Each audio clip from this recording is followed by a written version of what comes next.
Okay, for those of you that watching the video, this one I had you try. We set it up just like the others, and we know that we make a positive 10 moles of water for every negative 2 moles of butane, so we get 1 mole of water per liter second. Now, for those of you watching this at home, stop the video now and go ahead and try the problem on the next page.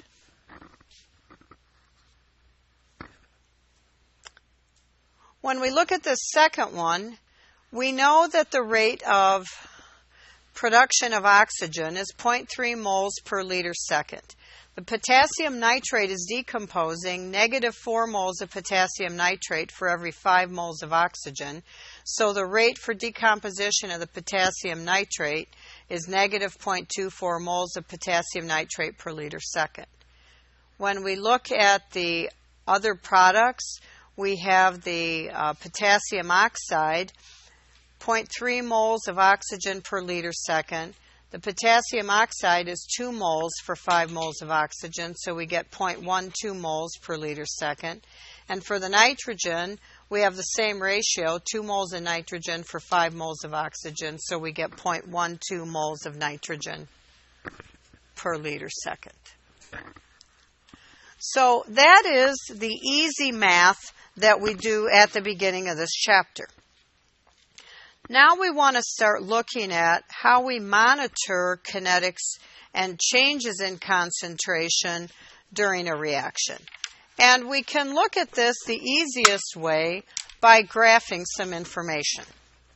So let's look at this example of hydrogen iodide gas decomposing to make hydrogen gas and iodine gas. If we look at this and we're able to measure the concentrations with times, we can actually make a graph where we plot the concentration of the hydrogen iodide, and this will have units of moles per liter, and we plot against time in seconds.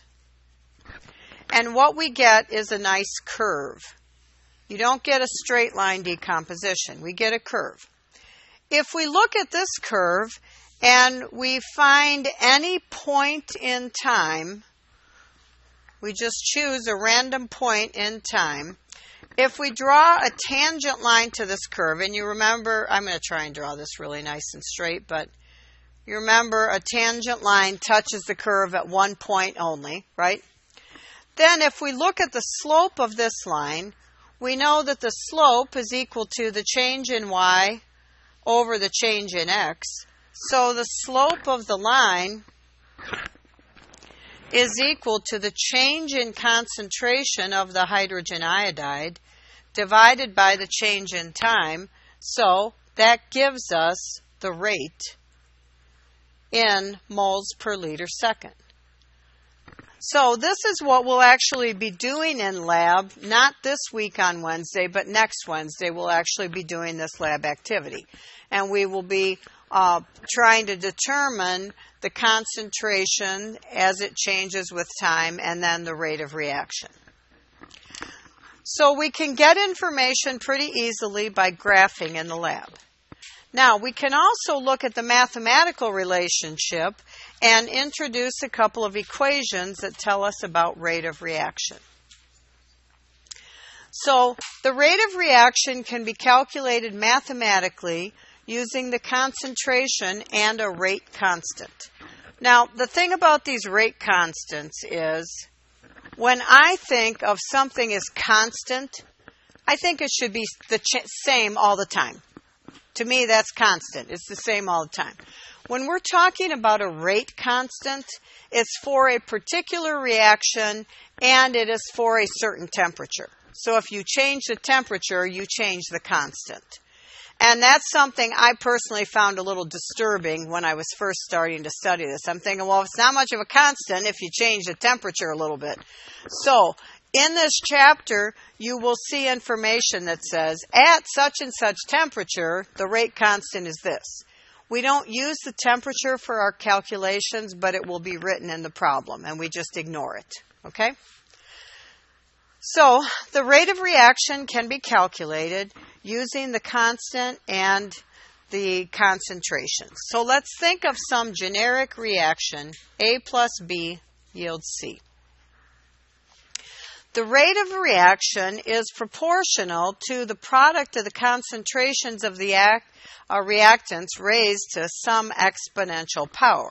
So what that means is that the rate is proportional to the concentration of A to some power, I'll call it X, times the concentration of some B times some power, which I'll call Y. So to replace the proportionality constant, we can use the equal sign and the constant. So rate is equal to our rate constant K times the concentration of A to the X times the concentration of B to the Y. Now, this is how we write a rate law. This is a rate law. Rate equals K times concentration to some power times the concentration to some power. You will be asked in this chapter over and over to write a rate law, and this is what you write. Now, we can write the rate law, but unless we know what X and Y are, it's not going to be really useful. And depending what X and Y are, the units for the K value can change, and they end up being really weird. Because remember that we want rate.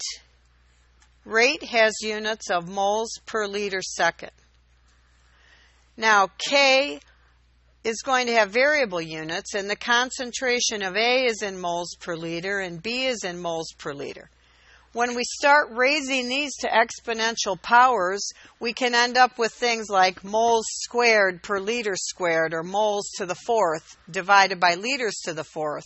And so K has to have reciprocal units to cancel out enough of that we're left with moles per liter, and then it adds in the seconds. So you end up getting really strange looking units for the K values. And if you pay attention to the units, that can help you determine the order of reaction that's coming up. Okay, so how do we know what X and Y are? We have to do experiments to determine X and Y. You cannot get that from any information from the equation. You have to do an experiment. So here is an equation. We have a selenous acid reacting with the iodide ion in acid to make selenium, the triiodide, in water.